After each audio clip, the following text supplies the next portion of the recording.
is Russ. Yeah, I'm heading back from the park. I'm ducking because there's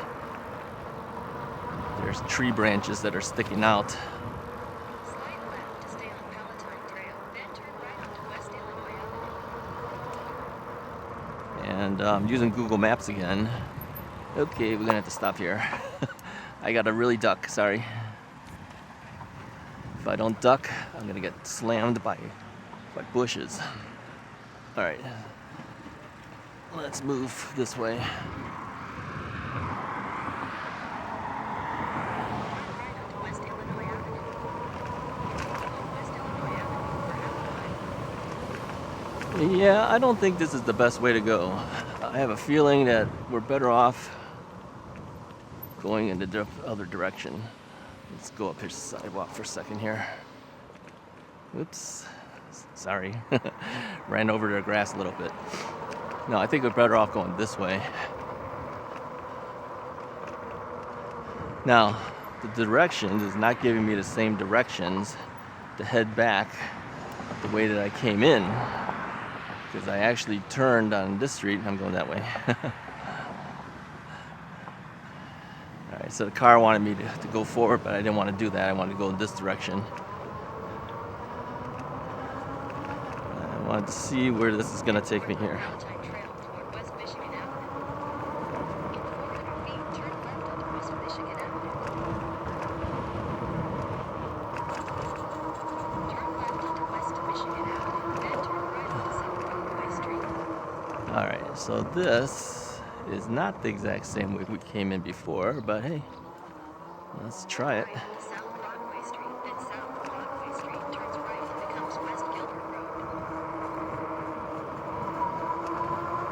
Head west on West Michigan Avenue. Yeah, I would have to say that using Google Maps Turn right onto South Cedar is kind of a pain on a bike. It seems to not give me the same direction to head back compared to the direction it gave me to get here. And every time I visited this park, I've had issues getting back because, again, I don't remember every street that I've taken because I'm talking and not paying attention. And so I rely on a map system to get me back. And if the map doesn't give me the same exact directions, I don't know if we're going the correct directions or we're not. And sometimes they'll tell you to take a road, but those roads tend to be a little more dangerous. So I don't want to take those roads, so I'll change it up. So yeah, you know, the bike map app that I was using was pretty good, but right onto South Cedar Street. I'm not going to be paying them the monthly fee to use it, and it's pretty expensive too. So I said, there's lots of other maps. I'll just use the other maps and have to Continue on South suffer Cedar through it. Street to the 3/4 of a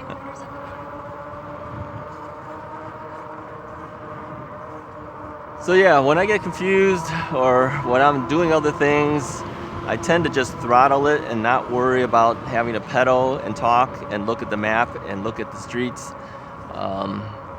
So if you see that I'm not pedaling and you make a comment about that, know that that's the reason why a lot of times when I'm out with you guys, you may not necessarily see me pedaling, okay? And I think I said before in the past that I don't use my bike for exercise. All right, some people do, and not to criticize those who do or do not. You should really know that sometimes you can't, because I had a knee replacement done. I always considered my bike something that I would use to help my knee, not for exercise. Okay, now helping the knee, you might say, well, if you push harder, well, sometimes you just can't. All right, if you have a knee replacement, you'll understand that. And so I just want to keep it moving, right? So easy moving, not pedaling to the point of where you're exhausting yourself and getting exercise out of it. I can't do that. So yeah, before you criticize others, just know that some of us can't. Some of us cannot use our bikes for that purpose. You know, I've read all the comments too for some people, and some of these people I've actually deleted off of us. They can watch our videos, but they can't comment anymore, simply because the negative comments that they say concerning other people, I didn't think was a good thing to read. And some have even said that, if you're buying an e-bike, you're lazy, you're, you don't want to pedal. Some of us can't pedal, all right? You got to realize that, use some thought before you say stuff like that, because, most of us are senior riders on this channel. And I think most of us understand that there are people who can and there are people who can't, right? So, we try to be nice to everyone. I try my best. But, if you say, well, you're not nice, you're deleting everybody, well, I'm deleting those who are not nice to the rest of us, okay? Those guys don't get to stay and make comments. They can watch, but they will never be able to make a comment again on Russ's ride.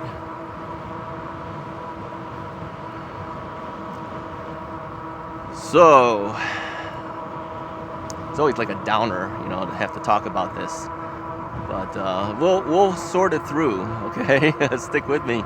We'll sort through all this because it's new for some of you guys, and it's new for me, definitely. I mean, the one thing that I've learned, okay, I know where I am now. The one thing that I learned is that being on YouTube opens you up to a lot of criticisms that you probably wouldn't hear in person. And that's because, just on the internet for anything, people are very quick to make comments because they know that you're not there to comment back to them.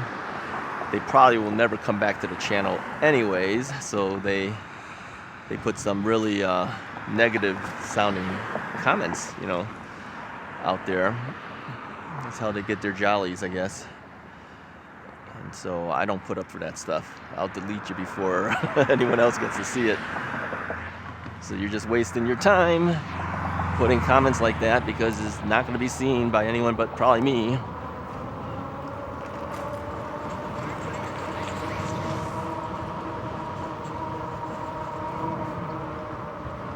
Okay, where's it say? Oh, turn here. Okay. You know where we are? We're not too far from the post office area. Yeah.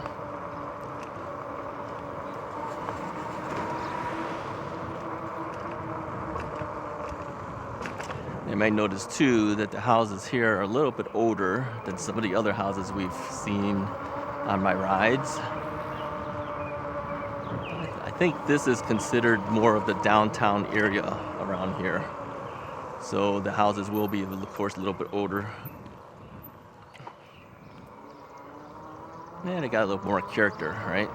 Let me grab the camera here, show you guys some of the houses and stuff. These are kind of nice. These look really nice. A little different. Yeah, around the other areas, they're newer homes, of course. Newer things.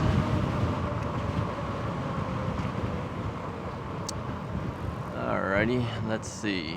Do we have any cars coming? Yes, we do.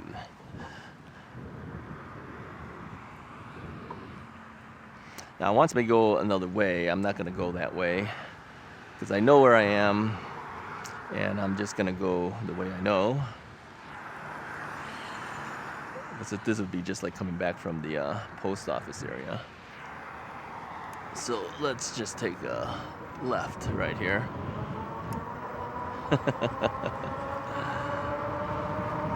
Let's see what it ends up doing. Now it says rerouting. Okay. Yeah, it took it almost half a block before it finally figured out that I wasn't doing what it wanted me to do. And so it rerouted it finally. Go over the train tracks. The train station is to our right. That's where they have the farmers market.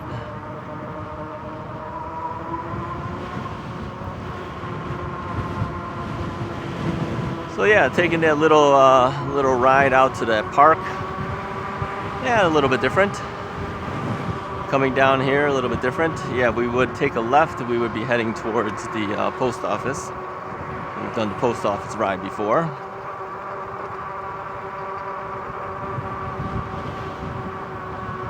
Yeah, it's a decent day. It's like low 70s. There's a little bit of wind. So having the yellow sleeves on the shirt. It's an entire shirt, actually. It's not just sleeves.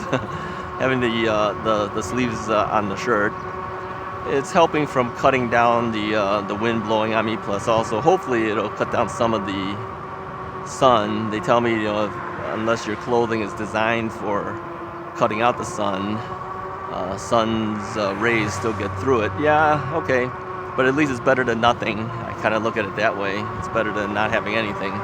And it's lightweight enough that the wind is blowing right through it, really. So I don't think it's something that I would be sweating in too much. I am not wearing my typical, what would you call them? Tennis shirts, golf shirts, polo shirts? I don't know what you want to call them. I'm not wearing that underneath. I'm just wearing this long sleeve yellow shirt and then the yellow vest as well.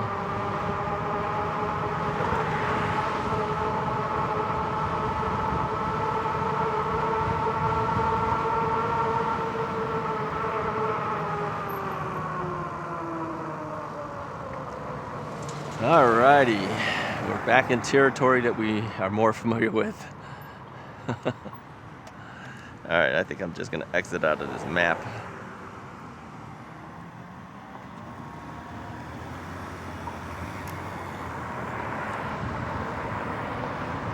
So yeah, as far as taking these streets and things, yeah, I know a lot of you guys don't like to do it. I kind of have to if I want to get to places. And so I do it. Hopefully we don't get in an accident or anything like that. You never know what cars will do, of course.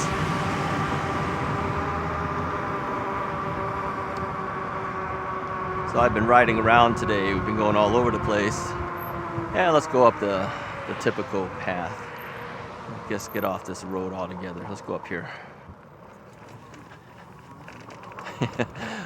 Trying to navigate that hard right turn and that small little corner would be too hard for this bike. Sometimes just going over the grass is a little bit easier, a little bit safer. Yeah, people have asked me before why I don't take certain trails and things, and I've mentioned before too, in case you're new, I had a knee replacement done about 3 years ago. It was a really tough knee replacement. It took me 2 years to get back to being semi-normal, and so I tend to baby it. I don't take the gamble of being on things like gravel roads or gravel trails or anything like that. So I tend to stick with the paved paths. And people said, well, the bike that you're riding, it's really not the best bike for paved paths. Okay, this bike is right in the middle of the road here, with nobody there. And that, the tires that you have are not the best for paved paths because they're knobby. Yeah, I know that. It's okay with me. I don't really care. Because I like the big fat tires. I like the knobby tires in case I do have to jump up on the grass or something like that real quickly. I have the ability to do it safer. Yeah, I know it's more rolling resistance. I know all that stuff, but I'm okay with it, And, maybe a commuter bike would be better for this type of thing. Probably would be, but I'm a big guy. I told you guys I'm like 250 plus pounds, 5'10", and I just feel and look better on one of these big fat tire bikes than I do like on these thin bikes here. So I know all that stuff. I just prefer to be on these big tired bikes. My wife was mentioning to me today too. She says on her Rad Mini Step-thru 2, compared to the KBO Breeze, which is a commuter bike, she said the KBO is a lot quieter than the Rad. Oh yeah, of course. Those tires are really street tires. Yeah, you don't hear anything. I mean, it's like silent in comparison to the big fatter tires. So she appreciated the quietness. Thank you. She appreciated the quietness of the KBO Breeze versus the Rad. But After asking her between the two bikes that she's got both to kind of play with, I said, which of the two do you prefer to ride? And she still said the Rad Mini. And I think it's because she's used to that, right? So, hello. But she was saying before that she felt like she was riding a little kid's bike because the tires are so small, 20-inch tires. But I think she's gotten used to it now. And I guess between the two things, thank you. Between the two things, she prefers having a little more pep, a little more oomph out of that. KBO Breeze is a good bike, but it's not known to do that. It's not designed to do that. It's designed to be smoother and easier riding on pavements and things. And so if you think about the paths that I typically take, that would actually be the better bike to ride than what we're riding now. But again, like I said, it's what you're used to. And I started out with these big fat tire bikes. I tend to be a big fat tire bike guy now. So it's what you're used to and what you like.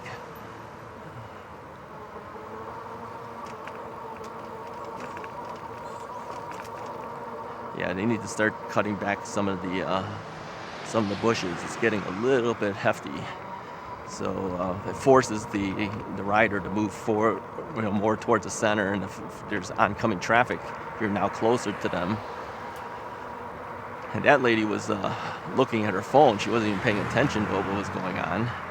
So, yeah, you got to always kind of be aware where you're at and whether that's going to be a problem or not for you.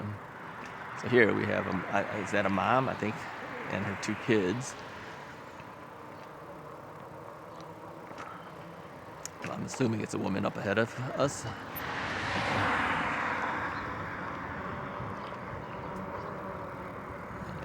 Of course, she's concerned that I'm back here, so she's pulling off.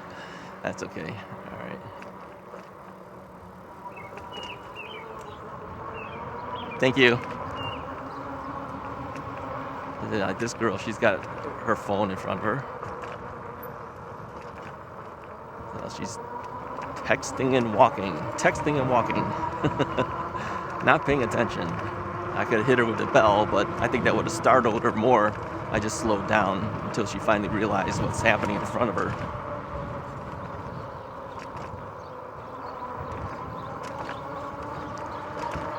Yeah, that happens. Texting and walking, like texting and driving.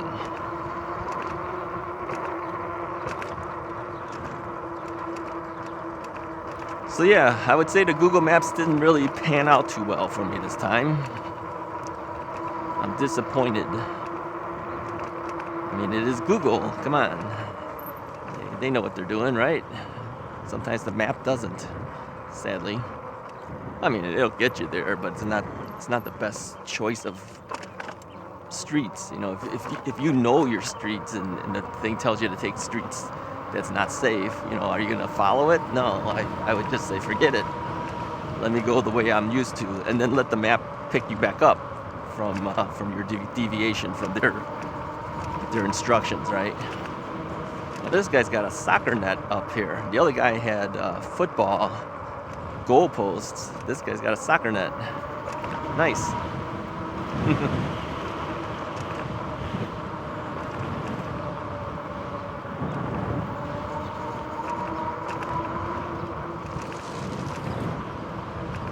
Yeah, so overall, yesterday's ride, which is of course earlier for me, but would have been yesterday for you, and today's ride, yeah, it's not too bad. Easy. That's good. Yeah, let her go. Yeah, they were gonna let me go, but I really think I'm going to go a different route. So I didn't really want to go where she wanted me to go. I wanted to go this way. And sometimes people will stop and let you through. But sometimes I don't want to go through. I want to go another way, right?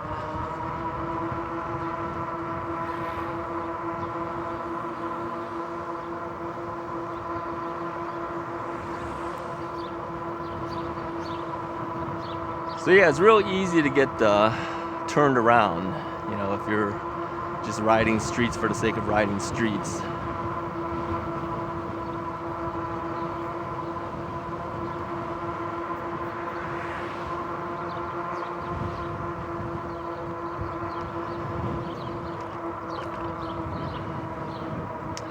Just for your own knowledge here, today is Saturday that I'm riding. I usually don't ride on Saturdays and Sundays. I try my best to avoid those days, but I knew that next week it's going to be in the 90s again. So I says, well, if I don't ride now, all right, we're going to turn here. We usually turn here when we go to Bussy and stuff. We're not going to go to Bussy's, people. Don't worry, we're not hitting Bussy Woods again. It'll be a while before we hit up Bussy again.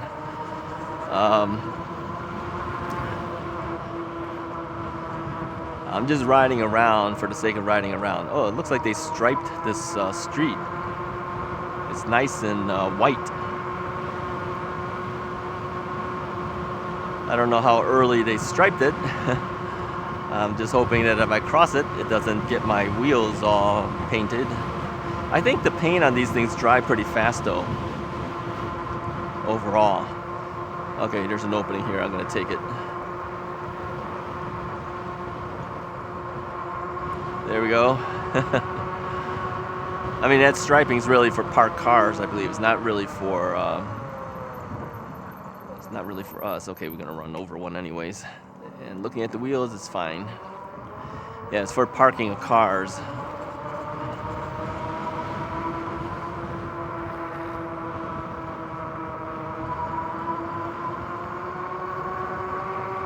Because there's a park to our right. It's like a baseball diamond.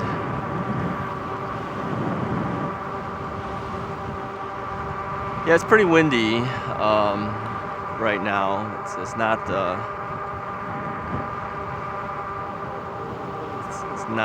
no wind. I do feel wind pushing up against me.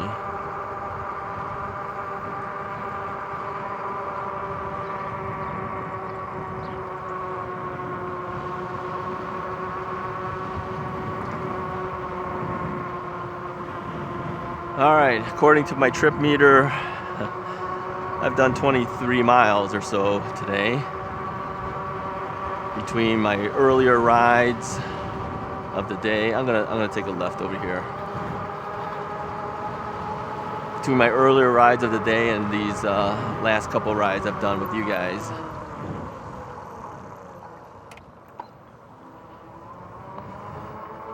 So yeah, it's time to call it quits pretty soon. How am I doing for my mileage? Mileage is 23.4 miles today. I've got 29% left on my battery. I've been throttling quite a bit today because, like I said, usually when I take you guys out, I'm throttling a lot so that I can talk and navigate and not have to worry about pedal and talk and navigate and look at things.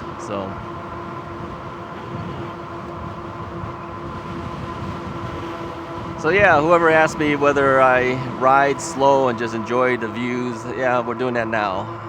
Although 18 miles an hour is probably not considered slow for many of you guys. Let's put it this way, for me that's slow. So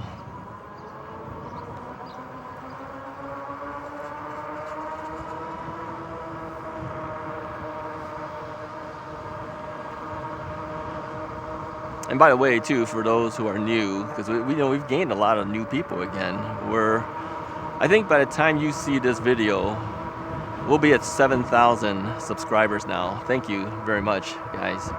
If you're new, though, you might notice that I usually have a thumb throttle attachment to my half-twist throttle. This is a 3D printed thumb throttle attachment. I had printed at the library. It cost me like 50 cents, 45 cents on some of them and 50 cents on the others. They charge by the gram, 5 cents a gram. So I guess this is roughly 9 to 10 grams of plastic used to make this thumb throttle. And if you do a quick search, if I remember, I'll put a link up. If not, do a quick search. Just type in YouTube searching, type in Russ's right throttle maybe, or thumb throttle, something like that, and you may find a video I did about this thing. And in the description of the video, it tells you where to go to get the actual 3D printing file.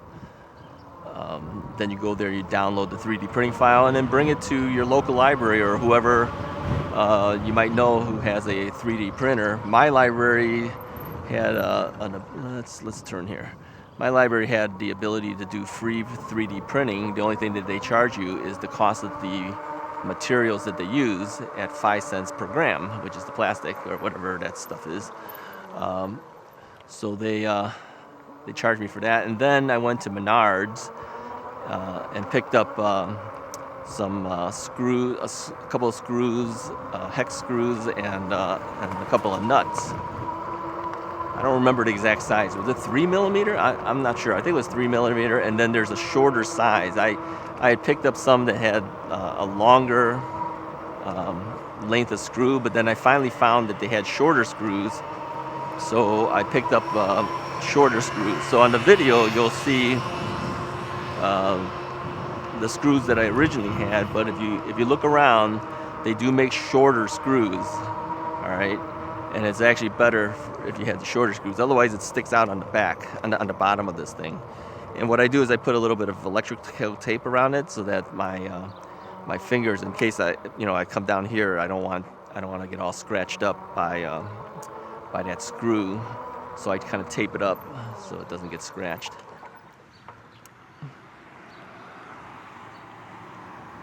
All right. So look up the thumb throttles if you want, or you can buy it on Etsy. There are people who print these up and sell it. They sell it for about $10. Okay. If you find a place that'll 3D print it, it'll cost you 50 cents. And then the screws cost more than the actual unit to be printed. Yeah, the screws cost. I think the total was something like $1.70 something like that, for the screw, the nut, and the plastic for it. Or you can go on Etsy and pay $9 or $10, whatever they charge for it. And I looked at that, and it is the same looking part. So there you go. Support the person on Etsy, or print it yourself. Get yourself one of these. I find it easier. Some people prefer the half twist throttle. I find it hard to hold that for a long period of time. I don't know how you guys feel. Maybe if you're used to it, you can do it. But early on, I had bought one of these attachment things from a guy on the Rad Power Bikes owners forum or group or whatever they call it on Facebook. So I got used to it, and so I started putting it on every bike. I'm just used to it, so it's up to you. All right, so these girls are doing. She wants a bike wash.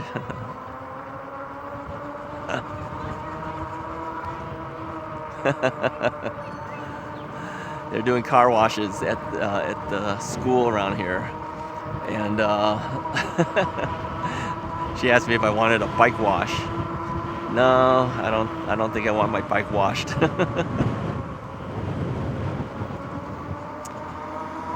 All right, so let's turn over here. Take a left. Bike wash. You know, I heard some people saying that they can wash their bikes and things. And Magicycle was even saying if you wash your bike, don't flip it upside down. You know, wash it straight up and down. I don't know if I would wash my bike, to tell you the truth. I think I would wipe it down. I'd wipe it down with water on the cloth. But I don't think I'd be spraying water into any of this stuff. I don't think that's a good idea, quite frankly. I think one of their tips is saying don't turn your bike upside down to spray it down. You know, keep it vertical. I'm gonna say don't even spray it down. Don't spray it down. Wipe it down. I think that might be safer.